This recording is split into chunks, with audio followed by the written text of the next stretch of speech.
Hello and welcome to week 1 of AC 3720 Governmental and Nonprofit Accounting. If we scroll down here to week 1, after you've gone through this overview section, we'll be down here and you'll see that we have our objectives up top, we have our topics here, and then we have our lessons and resources. So some of these information will be videos that you can take a look at, and all of the reading material will be in this lessons area. So there's no book with this class, and there is no connect. Your resources will be links here. So you want to go through these links. You want to read through this information in a similar fashion that you would for the textbook. Then you want to scroll down and work through your information. Just like any other class, most of your information will be here, and you just want to check them off as you go. All we have for the week 1 is going to be the discussion forum. So you want to go into the discussion forum. Make sure to do this. It's worth 21% of the grade. Huge piece of the grade being in terms of the discussion forum. You want to make sure to get 100% on those.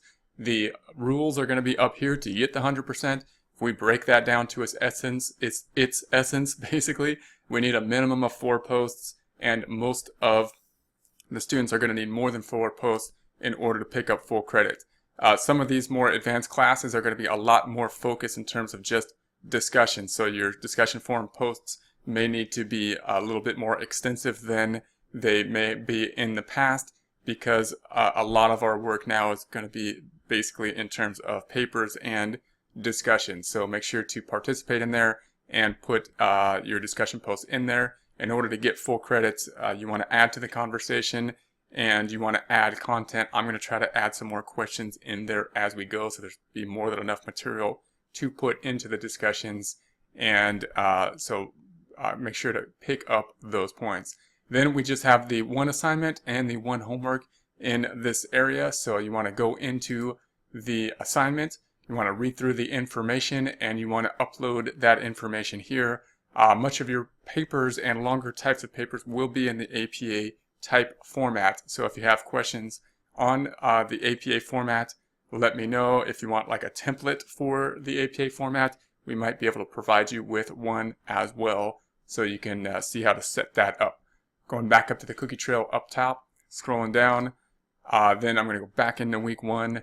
Then you want to make sure that you go into the homework here as well, and same type of idea. You want to read through this, and you want to work the work probably in a Word document, and then upload that information here sometime before Sunday, the week closing on Sunday. As we go into the governmental accounting, remember that the main things, again, you want to keep in mind are the differences between governmental accounting and private accounting, government for-profit type of accounting.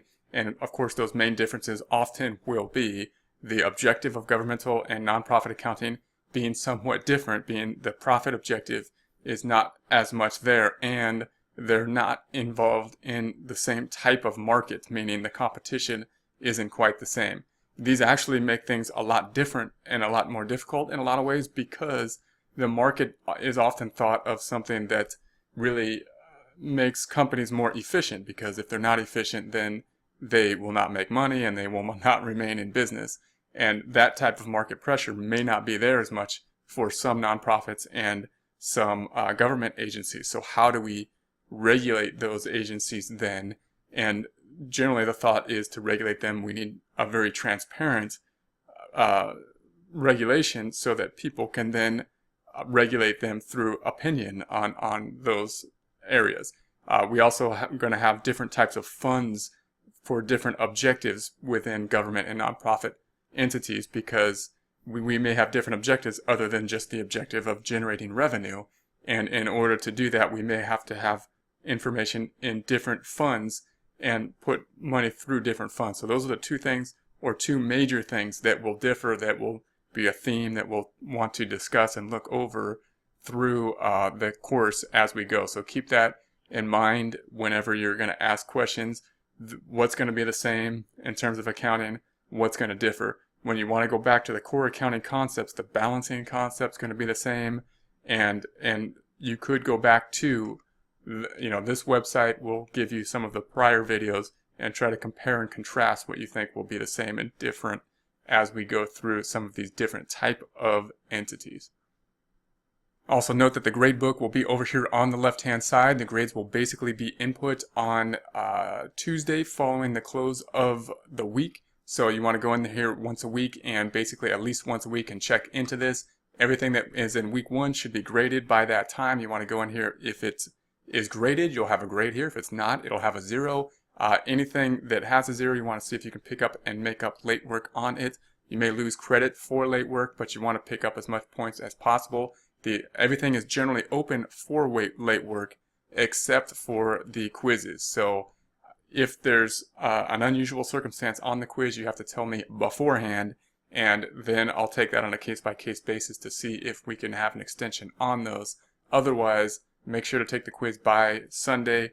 They're basically multiple choice, so you really don't want to get a 0 on the quiz. If you do less well than you hope on the quiz, then what you want to do is make sure you pick up all other points, meaning get full credit on the discussion and full credit on the assignments and the homework, so that you go into the quizzes with as big a cushion as possible. So that's going to be it for week 1. Have a great week 1.